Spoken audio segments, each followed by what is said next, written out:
سب سے بڑا ظلم اس معاشرے میں کیا ہے؟ جو بچپن ہی سے احساسات کے اوپر ایک بوجھ بن جاتا ہے بچیوں کے، کہ بیٹے کو افضل سمجھتے ہیں، بیٹی کو جو ہے گھٹیا سمجھتے ہیں۔ اس قدر ناانصافی، اس قدر ناانصافی۔ اسی باپ کے نطفے سے بیٹا بھی ہے اور بیٹی بھی ہے، اسی ماں کے رحم میں بیٹے نے بھی پرورش پائی ہے، بیٹی نے بھی پرورش۔ بعضکم من بعض، قرآن کہتا ہے تم سب ایک دوسرے میں سے ہو، کوئی فضل نہیں، کوئی گھٹیا نہیں۔ اللہ تعالیٰ نے، اللہ کے نبی نے کسی بیٹے کی پرورش پر کوئی اجر و ثواب نہیں بتایا۔ ہاں 2 یا 3 بیٹیوں کو پال پوس کر، تہذیب سکھا کر، پھر ان کی شادی کر کے ان کے گھروں میں پہنچا دیا، جنت کی ضمانت اللہ تعالیٰ دے رہا ہے۔ اور سب سے بڑی بات یہ کہ سب سے زیادہ محبوب انسان حبیب اللہ محمد ہے صلی اللہ علیہ وسلم، اور محمد کو اللہ نے بیٹے نہیں دیے بھی تو لے لیے، بیٹیاں دی، 4 بیٹیاں دی، اور کتنی محبت کرتے تھے محمد صلی اللہ علیہ وسلم کی بیٹیوں سے، خاص طور پر حضرت فاطمہ سے، وہ تو آپ سیرت میں پڑھیے کتنی محبت، کس قدر محبت، سب سے چھوٹی تھی شاید اس لیے۔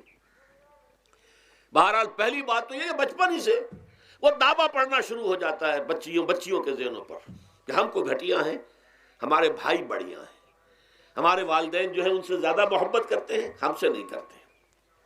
پھر شادی میں اکثر و بیشتر لڑکیوں کی مرضی کا کوئی خیال نہیں کیا جاتا۔ یہ ظلم ہے جو ہم کر رہے ہیں۔ لڑکی کی مرضی کے بغیر، اس کے اذن کے بغیر، اس کی اجازت کے بغیر کوئی شادی نہیں ہو سکتی۔ زبردستی وہ بھیڑ بکریاں نہیں ہے کہ جس کے ہاتھ چاہا آپ نے بیچ دیا، معاذ اللہ ثم معاذ اللہ ثم معاذ اللہ۔ یہ ضرور ہے کنواری بیٹی ہے تو اس سے صرف آپ نے پوچھا اور وہ خاموش رہی، بس یہ بھی کافی ہے۔ البتہ یہ کہ اگر کوئی سیبہ ہے جس سے پہلے نکاح ہو گیا تھا، بیوہ ہو گئی، یا پہلے شادی تھی ایک خلا لے لی، طلاق لے لی یا طلاق ہو گئی، اس کو تو کہنا پڑے گا کہ ہاں مجھے کوئی اعتراض نہیں ہے اگر میری فلاں شخص سے شادی کر دی جائے، اس کے بغیر نکاح ہو نہیں سکتا۔ پھر ان سب کے اوپر سب سے بڑا ظلم، یہ تو اللہ تعالیٰ آپ کو توفیق دے تو دوسرا رکوع سورہ نساء کا پڑھیں، کتنی تاکید کے ساتھ احکام آئے ہیں وراثت کے۔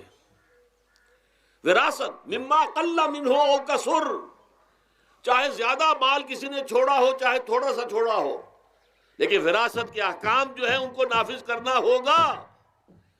نصیبا مفروضا، یہ اللہ کی طرف سے حصے ہیں جو مقرر کر دیے گئے ہیں۔